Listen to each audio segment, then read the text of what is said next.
नंदिनी आजा, नंदिनी आजा, आजा, आजा।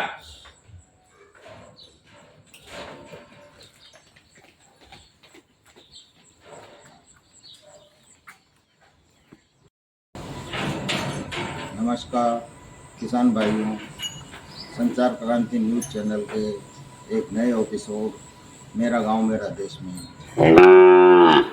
आप लोगों का स्वागत है। इस एपिसोड में हम कृषि कार्य और डेयरी फार्मिंग से रिलेटेड सारी जानकारियाँ, नए नवाचार जो होते हैं इस क्षेत्र में, नए नए जो आविष्कार होते हैं, युवा उद्यमी जो नए प्रयास करते हैं ताकि इस खेती को और इस डेयरी फार्मिंग को हम उत्पादक बढ़ा करके आर्थिक स्थिति अच्छी कर सकें, उन कार्यक्रमों के करने वाले लोगों के बीच में हम जा रहे हैं। तो आज हम मौजूद हैं कोटा के पास में मेहराना गांव में, जहां पर युवा उद्यमी डेयरी फार्मिंग कर रहे हैं शरद जी। उनसे आइए हम बात करते हैं।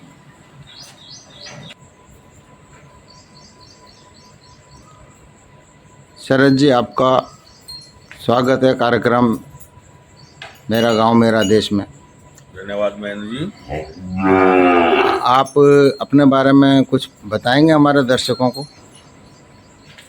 महेंद्र जी, पूर्व में मैं रेलवे सुरक्षा बल में सर्विस में था। सर्विस के दौरान मुझे लगा कि इस समाज के लिए कुछ ऐसा करना चाहिए जो अपने आप में कुछ अलग हटकर हो। मैंने काफ़ी गहरा अध्ययन किया और उसके बाद मुझे ये जानकारी प्राप्त हुई कि हमारे देश में दूध एक ऐसी आवश्यकता है जो हर किसी को चाहिए, लेकिन दुर्भाग्यपूर्ण है कि इस देश में दूध का उत्पादन और दूध की आवश्यकता में 70 और 30% का डिफरेंस है। भारत का आम नागरिक मिलावटी दूध पीने के लिए विवश है। इस सोच के साथ में मैंने डेयरी व्यवसाय को अपना कार्य क्षेत्र चुना और इस डेयरी को मैंने शुरू किया। जब मैंने दूध के बारे में विचार किया तो मुझे पता लगा, जैसा स्वामी विवेकानंद जी ने भी कहा था, कि दूध तो भैंस का है लेकिन गाय का दूध अमृत तुल्य है। इस अमृत के ऊपर विचार करते हुए मैंने जानकारी प्राप्त की तो मुझे ये ज्ञात हुआ कि जो हमारी देशी गाय हैं या देशी नस्ल जिनमें संवर्धन किया गया है, उनका दूध न सिर्फ पौष्टिक है बल्कि हम आम लोगों के लिए, भारत के नागरिकों के लिए स्वास्थ्यवर्धक है।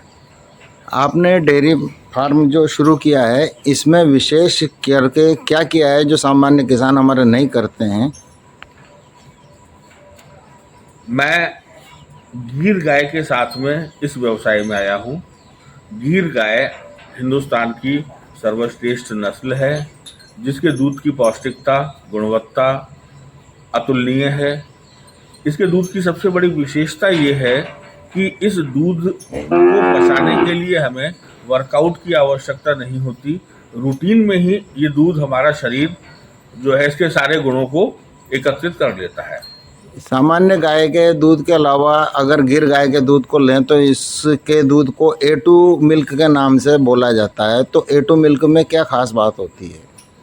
A2 मिल्क का जो प्रोटीन है वो A1 मिल्क के प्रोटीन से अलग होता है और हमारा शरीर इसको आसानी से पचा सकता है।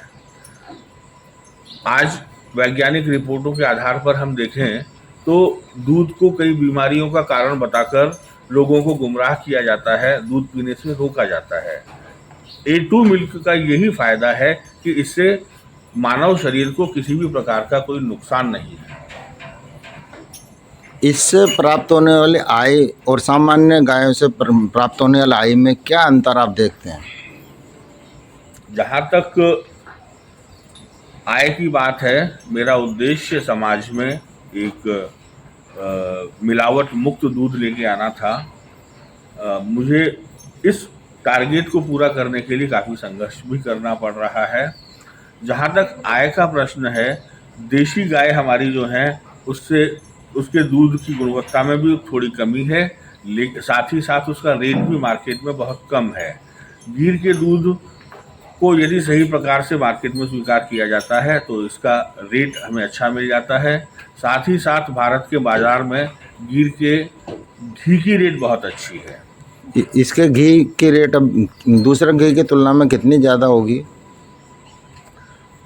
यदि हम देखें तो बाजार में घी के नाम पर जो पैकेट्स आ रहे हैं वो किसी हद तक नकली ही है। जहाँ तक घी का प्रश्न है, आज की डेट में मार्केट में जो घी मिल रहा है वो गाय का घी 1200 रुपये से 1500 रुपये तक की रेट में है। वहीं गिर के घी का रेट यदि हम देखें तो वो 2000 से 5000 रुपये अलग अलग संस्थानों से निकलता है। आप इनके चारे पानी के लिए व्यवस्था के लिए क्या विशेष इस्तेमाल करते हैं? क्या आप इनको ऑर्गेनिक चारा उपलब्ध करवाते हैं या वही केमिकल वाला ही चलता है? दूध की गुणवत्ता बनाए रखने के लिए मैं हरे चारे का उत्पादन खुद का करता हूँ, जो कि पूरी तरीके से ऑर्गेनिक है, जिससे कि किसी भी प्रकार का केमिकल इन गायों को ना मिले और दूध की क्वालिटी बेटर हो। साथ ही सरज जी में जानना चाहेंगे कि आपने गायों के साथ में सांड भी रखे होंगे। जी, तो मैंने जब इस व्यवसाय को प्रारंभ किया तो मेरी सबसे बड़ी समस्या ये थी कि